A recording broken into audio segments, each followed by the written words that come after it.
जय श्री गणेश। नमस्कार। मैं आचार्य संजय द्विवेदी। मेरे समस्त प्रबुद्ध दर्शकों का मेरे चैनल पे हार्दिक स्वागत है।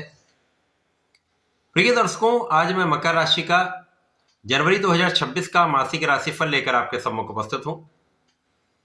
जनवरी माह मकर राशि के जातकों को किस प्रकार का परिणाम देने वाला है, आपके किन किन भाव में प्रबलता आएगी, क्योंकि इस माह में 4 परिवर्तन होने हैं।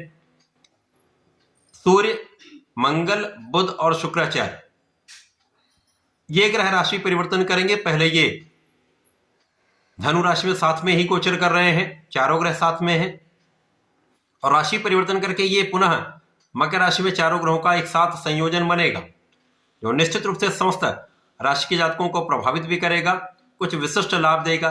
अब ये मकर राशि में ही परिवर्तन होने वाला है, तो मकर राशि के लिए तो अत्यंत विशेष ये राशिफल होने वाला है। तो कुछ बड़े परिवर्तन, कुछ बड़े लाभ, तो कुछ बड़े अवसरों की प्राप्ति का ये माह रहने वाला है। मकर राशि के लिए प्रारंभिक समय में आपके द्वितीय भाव में राहु होंगे, तृतीय में शनिदेव का गोचर चल रहा है। इसी प्रकार से आपके पंचम भाव में प्रारंभिक समय में 1-2 दिन के लिए चंद्रमा होंगे। षष्ठम भाव में गुरुदेव बृहस्पति का गोचर चल रहा है, जो वक्री अवस्था में है। केतु का गोचर आपके अष्टम भाव में। इसी प्रकार से आपके द्वादश भाव में 4 ग्रह होंगे, सूर्य, बुध, शुक्र और मंगल। इस माह का पहला परिवर्तन 13 जनवरी को होगा, जब शुक्राचार्य राशि परिवर्तन करके लग्न में पहुंचेंगे और मित्र की राशि में बलवान हो जाएंगे। केंद्र के भाव में लग्न में इनका गोचर अत्यंत प्रभावी होने वाला है। 14 जनवरी को सूर्य भी राशि परिवर्तन करके लग्न में पहुंचेंगे, रवि शुक्र योग बनेगा। इसी प्रकार से 16 जनवरी को मंगल का राशि परिवर्तन आपके लग्न में होगा। मंगल या उच्चस्थ अवस्था में गोचर करने वाले हैं, तथा 17 जनवरी को बुध का भी परिवर्तन आपके लग्न में हो जाएगा। मकर राशि के लिए जनवरी माह अत्यंत विशेष रहने वाला है। प्रारंभिक समय में 1 जनवरी से लेकर 13 जनवरी का जो समय है कुछ सामान्य रहेगा, परंतु इस समय में भी विपरीत राजयोगों का लाभ आपको प्राप्त होने वाला है, क्योंकि 3 ग्रह विपरीत राजयोग में मकर राशि के लिए रहने वाले। गुरुदेव बृहस्पति होंगे, बुध होंगे, तथा यहाँ पर सूर्य का भी गोचर विपरीत राजयोग में होगा। अब सूर्य को कोई त्रिकदोष भी नहीं लगता है, परंतु प्रारंभिक समय में कुछ स्वास्थ्य समस्याएं अवश्य रह सकती हैं। मौसम के कुछ रोग हो सकते हैं, हड्डी से संबंधित रोगों की संभावनाएं होती हैं, दर्द की संभावना होती है, मसल क्रैम्प हो सकता है। इसी प्रकार से सिर दर्द या आंखों से संबंधित विकार हो सकता है। तो प्रारंभिक समय में आपको अपने स्वास्थ्य का विशेष रूप से ध्यान रखना चाहिए। अब चूंकि प्रारंभिक समय भाग्य के स्वामी द्वादश भाव में होंगे, जो डिप्रिसिएशन का भाव है, व्यय का भाव है, परंतु यहां पर गुरुदेव की दृष्टि के प्रभाव में ये 4 ग्रह होंगे, तो यहां पर अचानक कुछ बड़े परिवर्तन आपके जीवन में हो सकते हैं, जो आपके लिए अत्यंत लाभकारी हो सकते हैं। प्रारंभिक समय में आपके भाग्य के स्वामी द्वादश भाव में होंगे, तो भाग्य का व्यय हो रहा है, परंतु गुरु की दृष्टि के प्रभाव में होंगे, तो कहीं ना कहीं आपके प्रयत्नों से, आपके बुद्धि बल से, आपके ज्ञान से, आपके धैर्य से, आपकी प्लानिंग से, आपके कामों में आपको सफलता अवश्य मिलेगी।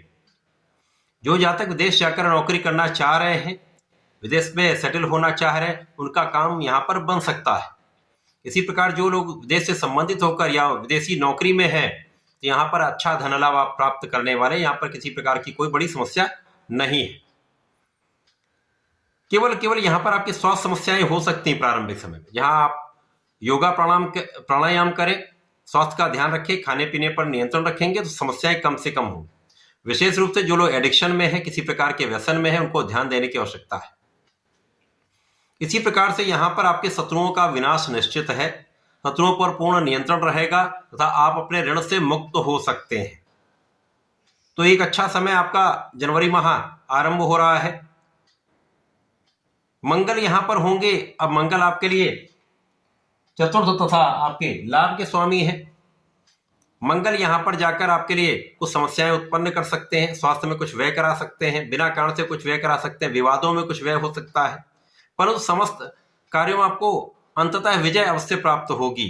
किसी प्रकार का कोई विवाद, कोई कानूनी समस्या, उन सभी में आपकी विजय निश्चित है, परंतु इसमें आपका तनाव बढ़ सकता है, आपका धन व्यय हो सकता है। अतः इन विवादों से दूर रहना ही श्रेयस्कर होगा। जो लोग अपने व्यापार के लिए ऋण प्राप्त करना चाह रहे हैं, लोनिंग कराना चाह रहे हैं, उनके लिए उपयुक्त समय है। यदि इस समय में आप प्रयास करेंगे तो सरकारी संस्थाओं से या अच्छी संस्थाओं से आपको ऋण प्राप्त हो सकता है। जैसे जैसे राशि परिवर्तन होंगे तो चारों के चारों ग्रह आपके 13 से 17 जनवरी के बीच में आपके लग्न में आ जाएंगे। अब आपकी लग्न अत्यंत प्रबल हो जाएगी और लग्नेश पहले से ही अच्छी स्थिति में है। अब जैसे जैसे ये माह आगे बढ़ेगा, शनि का अंश बल बढ़ रहा है, शनिदेव महाबलवान हो जाएंगे, तो महाभाग्य का साथ आपको मिलने लगेगा। भाग्य की प्रबलता तथा भाग्य का संपूर्ण साथ आपको समस्त कार्यों सफलता अवश्य देगा। आपके अवरुद्ध कार्यों को भी बनाने वाला यह समय है। यद्यपि कुछ जातक जो पढ़ाई करने के लिए घर से दूर जाना चाह रहे हैं या अच्छे इंस्टीट्यूट की प्राप्ति के लिए उनको जाना पड़ रहा है, वहां पर अच्छे परिणामों की प्राप्ति होगी या उनके मन के अनुसार उनको इंस्टीट्यूट मिल सकता है।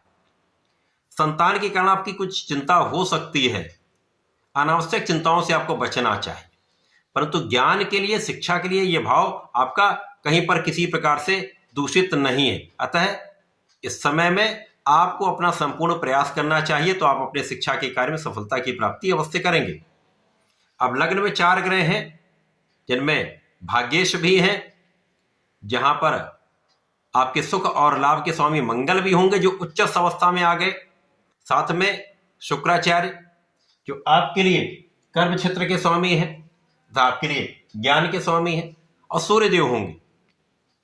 इस प्रकार से ये समय आपके लिए विशेष हो जाएगा। लग्न अत्यंत प्रबल, आपका एक विशेष आभा मंडल बन जाएगा। ज्ञान का भाव अत्यंत प्रबल हो जाएगा। शिक्षा प्रतियोगिता में आपको सफलता मिलेगी। नौकरी के प्रयास में आप सफल रहेंगे। सरकारी नौकरी के प्रयास में भी आपको सफलता मिलेगी। यहाँ पर किसी प्रकार की कोई बड़ी समस्या नहीं आएगी। यदि सही दिशा में आप प्रयत्न कर रहे हैं, पूर्ण मनोबल से लगे हुए, तो कोई शक्ति आपको बाधित नहीं कर सकती। अब यहाँ पर जीवन साथी के साथ सामंजस्य अच्छा हो जाएगा, आपसी प्रेम में वृद्धि होगी। इसी प्रकार से साझेदारी में यदि कुछ कार्य करते हैं, व्यापार करते हैं, किसी प्रोफेशन में हैं, तो वहां पर उन्नति के अवसर मिलेंगे। बड़े धन लाभ का योग बन रहा है।